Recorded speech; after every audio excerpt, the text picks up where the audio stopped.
प्रिय छात्रों नमस्कार। हम कर रहे हैं प्रश्नावली 4.2 के प्रश्न क्रमांक दूसरे का दूसरा। तो आइए प्रश्न को देख लेते हैं। प्रश्न है, एक कुटीर उद्योग एक दिन में कुछ खिलौने निर्मित करता है। प्रत्येक खिलौने का मूल्य 55 में से एक दिन में निर्माण किए गए खिलौनों की संख्या को घटाने से प्राप्त संख्या के बराबर है। किसी एक दिन कुल निर्माण लागत 750 रुपये थी।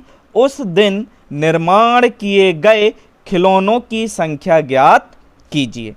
तो जैसा कि मैंने आपको पहले बताया है कि जो चीज़ हमें ज्ञात करनी होती है उसी को हम मान लेते हैं। तो यहाँ पर हमें एक दिन में निर्माण किए गए खिलौनों की संख्या ज्ञात करनी है। तो हम मान लेंगे कि माना एक दिन में निर्माण किए गए खिलौनों की संख्या x है।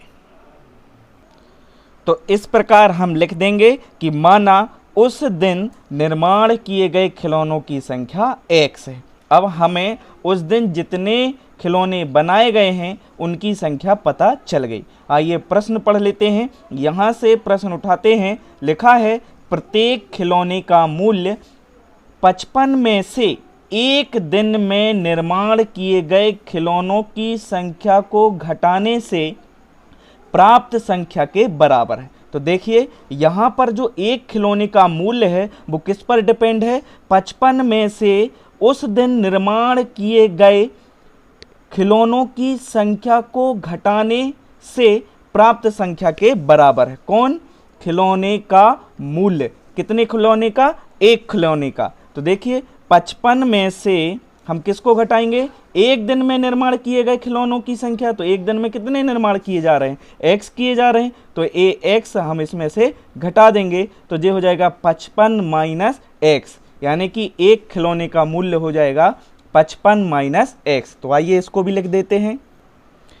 इस प्रकार ये हो जाएगा, इसलिए प्रत्येक खिलौने का मूल्य बराबर 55 माइनस x रुपये। आइए यहाँ पे हमें एक दिन में निर्माण किए गए खिलौनों की संख्या पता चल गई और प्रत्येक खिलौने का मूल्य पता चल गया। यानी कि एक खिलौने का मूल्य कितना है? 55 माइनस x। और एक दिन में कितने खिलौने बन रहे हैं? x।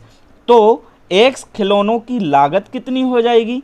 तो हम वो निकाल लेंगे। थोड़ा सा पहले प्रश्न पढ़ लेते हैं। लिखा है, यहाँ से प्रश्न उठाएंगे, किसी एक दिन कुल निर्माण लागत 750 रुपये थी। यहाँ पे हमें उसने लागत दे दी है 750 थी। ये प्रश्न के अनुसार लागत है, लेकिन जो हमने भाषा अपनाई है उसके अनुसार लागत क्या होगी? तो देखिए खिलौने कितने बन रहे हैं? x। और एक खिलौने की कीमत कितनी है? 55 माइनस x।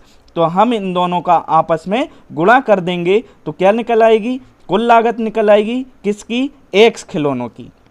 समझ में नहीं आया हो तो आइए इसको उदाहरण से समझते हैं। मान लीजिए एक पेन की लागत 2 रुपये है, तो 10 पेन की लागत कितनी हो जाएगी? तो आप सिंपल सा बोलेंगे कि सर 10 पेन की लागत 20 रुपये हो जाएगी। आप क्या किए? 2 का गुणा 10 में कर दिए। ऐसे ही मैंने ही तो किया है, x का गुणा इसमें कर दिया कि इसमें हमें खिलौनों की संख्या x है और एक खिलौने की कीमत जो है इतनी है। तो इतने खिलौनों की कीमत या लागत कितनी हो जाएगी? तो दोनों का आपस में क्या करना पड़ेगा? गुणा करना पड़ेगा। तो वो अपने अनुसार लागत हो जाएगी और प्रश्न के अनुसार लागत 750 है। तो आइए इसको प्रश्नानुसार करके आगे हल करते हैं। इस प्रकार इसको हमने ऐसा लिख दिया। ये दोनों गुणा में हो जाएंगे। ये हमारे अनुसार लागत है, ये प्रश्न के अनुसार लागत है। ए खिलौनों की कुल संख्या है और ए एक खिलौने के मूल्य दिया है, एक खिलौने का मूल्य। ठीक है, आइए इसको आगे सॉल्व करते हैं। तो हम x का अंदर गुणा करेंगे तो ये हो जाएगा 55x, x का गुणा माइनस x में होगा तो माइनस एक्स स्क्वायर बराबर हो जाएगा 750। आइए थोड़ा इसको व्यवस्थित कर लें। तो ये हो जाएगा minus x square plus 55x बराबर 750। एक स्टेप और आगे हल करते हैं तो ये हो जाएगा minus x square plus 55x, इसको इस साइड लाएंगे तो माइनस का हो जाएगा माइनस 750 बराबर 0। और आगे हल करते हैं। यहाँ पर माइनस है, माइनस को उभयनिष्ठ लेते हैं तो प्रत्येक पद के चिन्ह बदल जाएंगे। तो आइए हो जाएगा एक्स स्क्वेयर माइनस 55x, ये माइनस का है तो प्लस का हो जाएगा, प्लस 750 बराबर 0। यहाँ पर हमें द्विघात समीकरण प्राप्त हो गया है, इसको हम गुणनखंड विधि से हल करेंगे।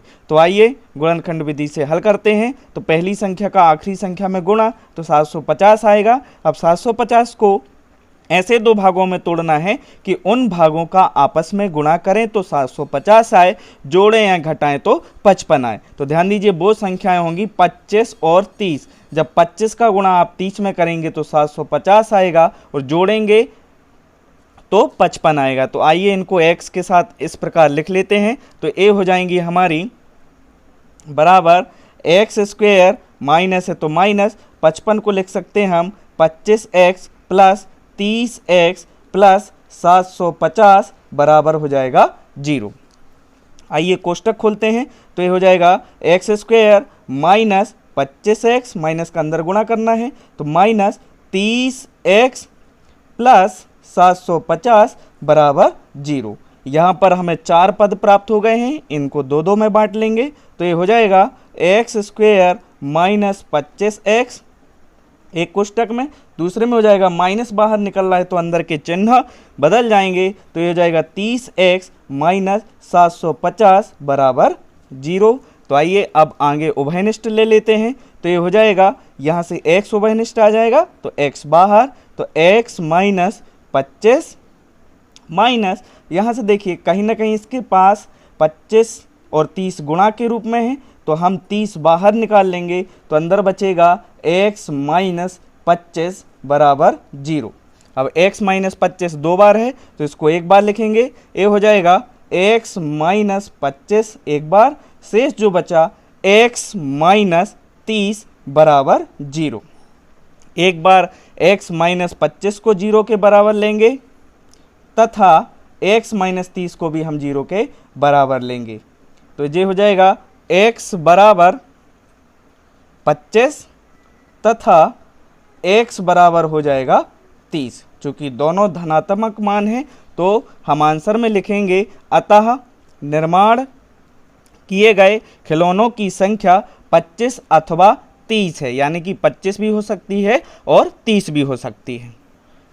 इस प्रकार हम उत्तर लिख देंगे कि अतः उस दिन निर्माण किए गए खिलौनों की संख्या 25 अथवा 30 है। धन्यवाद।